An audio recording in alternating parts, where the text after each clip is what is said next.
தமிழகத்தில் வெள்ள பாதிப்புகளை ஆய்வு செய்து வரும் மத்திய குழுவின் செயல்பாடு திருப்தி அளிக்கவில்லை என மதிமுக பொதுச் செயலாளர் வைகோ குற்றம் சாட்டியுள்ளார்.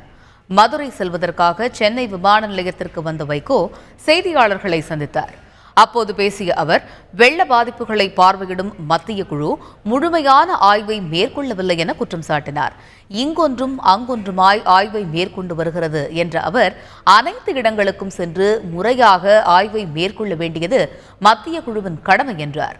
பாதிக்கப்பட்ட பகுதிகளுக்கு மத்திய குழுவை அழைத்துச் செல்வது தமிழகத்தின் கடமை என்ற வைகோ, வெள்ள பாதிப்பில் கடுமையான பாதிப்பை சந்தித்துள்ள தூத்துக்குடி மாவட்டத்திற்கும் சென்று பார்வையிட வேண்டும் எனவும் வலியுறுத்தியுள்ளார்.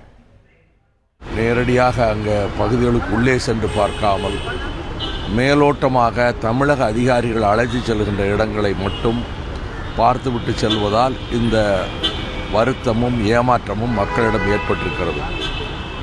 இது தமிழக அரசு அதிகாரிகள் தான் அவர்கள் எந்த இடத்துக்கு அழைத்து போவது என்று முடிவெடுக்கிறார்கள். தமிழகத்தில் பாதிக்கப்பட்ட அனைத்து பகுதிகளையும் பார்க்கணும். கடலூர் மாவட்டத்தைப் போல தூத்துக்குடி மாவட்டமும் மிகப்பெரிய பாதிப்புக்கு ஆளாகி இருக்கிறது.